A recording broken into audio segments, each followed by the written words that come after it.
नमस्कार साथियों, मैं हूं श्रवण कुमार और आज आप सभी का स्वागत करता हूं मेरी सफलता के इस सफ़र के पहले कुछ कदमों में और आमंत्रित करता हूं आप सभी को मेरे साथ चलने के लिए, मेरा सपोर्ट करने के लिए और मेरे साथ साथ अपने जीवन को परिवर्तित करने के लिए, अपने जीवन में कुछ खुशहाली लाने के लिए, अपने गोल्स को प्राप्त करने के लिए। साथियों, हर किसी को यह लगता है कि सबसे बड़ी समस्या मेरी है, लेकिन किसी दूसरे व्यक्ति से पूछिए, उसको गले लगा के, तो वो आपको पता चलेगा कि सबसे बड़ी समस्या उसकी है। यदि नहीं भी लगता है तो फिर भी मेरा विश्वास कीजिए कि हर दूसरा व्यक्ति आपके अलावा आपसे बड़ी समस्या का सामना कर रहा है। ये मैं नहीं कह रहा हूँ, यही प्रकृति का नियम है। जिस दिन कोई भी व्यक्ति पूर्ण रूप से खुश हो जाएगा, उस दिन वह इस दुनिया को आराम से चलने नहीं देगा, या तो खुद मर जाएगा या हर किसी को मारने की कोशिश करेगा। साथियों, ईश्वर का नियम है, प्रकृति का नियम है कि कठिनाइयाँ, परिवर्तन, प्रॉब्लम्स, सिचुएशंस आती जाती रहती हैं। खुशी, गम, रात दिन, हर चीज़ का विलोम विपरीत जरूर है। यदि आज आप खुश हैं किसी चीज़ को लेकर के, तो कल उसी चीज़ को लेकर के आप दुखी भी हो जाएंगे। मैंने कई संबंधों में ऐसा देखा है अक्सर कि पिता पुत्र से इसलिए परेशान है कि उनका पुत्र गलत राह पर चल रहा है, उनका पुत्र मदिरा पान करता है। कई केसेस में मैंने ऐसा देखा है कि वो उनका कहना ये है कि बस मेरा लड़का होना चाहिए था, चाहे कैसा उल्टा सीधा कैसा भी चलता। कई केसेस में मैंने ऐसा देखा है कि लड़का दारू भी नहीं पीता है, गलत काम भी नहीं करता, फिर भी पिता पुत्र से परेशान है। इन सब का जवाब एक ही है कि क्या ठीक है क्या गलत है। मेरे हिसाब से हर किसी व्यक्ति के जीवन में समस्याएं हैं। आप अपने आप को यूनिक इस चीज़ में मत समझिएगा कि समस्या सिर्फ मेरे पास है और आप हमेशा ये कहते हो कि साला सबसे ज़्यादा बुरा मेरे साथ ही क्यों होता है।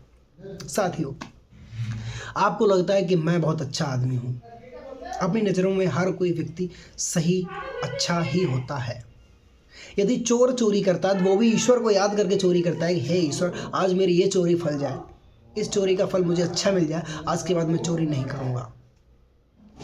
और जिसकी दुकान को चोरी कर रहा होता है, जिस दुकान से सामान निकाल रहा होता है, या जिस चीज़ के लिए वो कोशिश कर रहा होता है, जो उसका मालिक होता है, वो भी ईश्वर से प्रार्थना करता है, प्रभु मेरा धंधा ठीक ठाक से चले, मेरे साथ कोई बुरा ना हो। लेकिन फिर भी चोर चोरी करने में कभी कभी सफल हो जाता है। इसका मतलब साफ साफ ये निकलता है कि ईश्वर हर किसी व्यक्ति का है और ईश्वर पागल नहीं है। उसको मालूम है कब किसको क्या कैसे क्यों कहे देना है। यदि आपके साथ हो रही घटनाओं से आप परेशान हैं, तो इसका मतलब है आपने कभी न कभी भूतकाल में इन सभी चीज़ों का या तो आनंद लिया है, या फिर आने वाले समय में आपके साथ बहुत ही अच्छा होगा।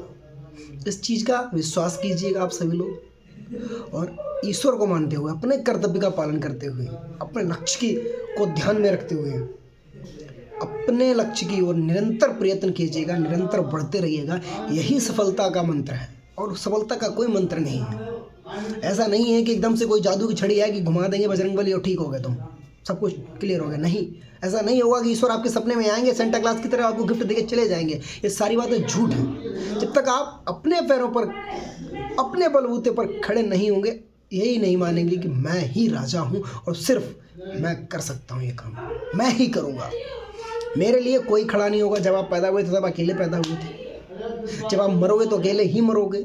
आपके दुख में वो एक गाना है कि उसमें कहता है कि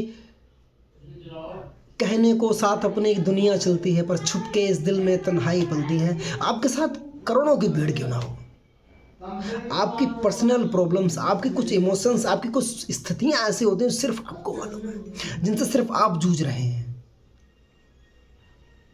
जब इस वाली आंख में प्रॉब्लम होती है ना, तो इस आंख को नहीं पता चलता है।